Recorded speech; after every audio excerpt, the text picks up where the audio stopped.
D'abord les unes à l'étranger. 5h, 7h. Europe 1, bonjour. La revue de presse internationale, à bientôt 7h moins le quart. Nous partons d'abord au Liban. Bonjour Inès Gilles. Bonjour. Vous êtes à Beyrouth pour Europe 1. Inès, à la une des médias libanais.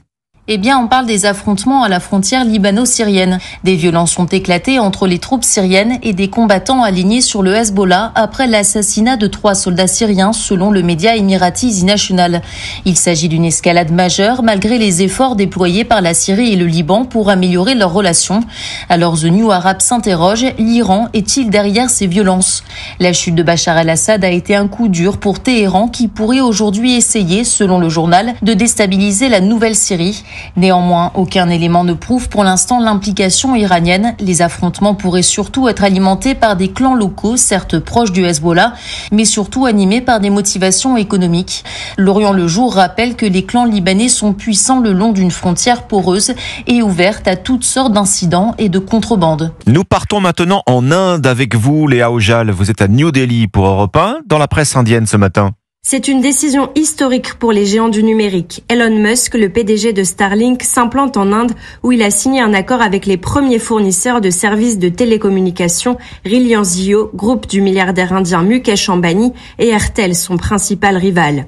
Airtel signe un accord avec SpaceX d'Elon Musk pour offrir des services d'Internet par satellite, titre The Indian Express.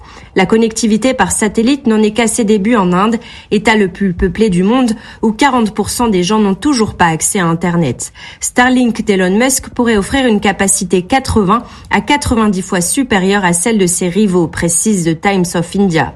Mais l'opposition indienne ne se réjouit pas de ce deal avec Elon Musk. Pour le parti du Congrès, le gouvernement a cédé l'espace numérique indien à un acteur étranger et compromis la sécurité nationale en laissant Starlink s'implanter sans réelles conditions. Dernière étape au Japon. Bernard Delattre, on vous retrouve à Tokyo pour Europe 1, à la une des journaux japonais. Le souvenir de ce qui fut une journée d'épouvante, écrit le tabloïd Gendai. Le 20 mars 1995, le plus grave attentat perpétré au Japon, l'attaque au gaz sarin du métro de Tokyo par la secte Aum.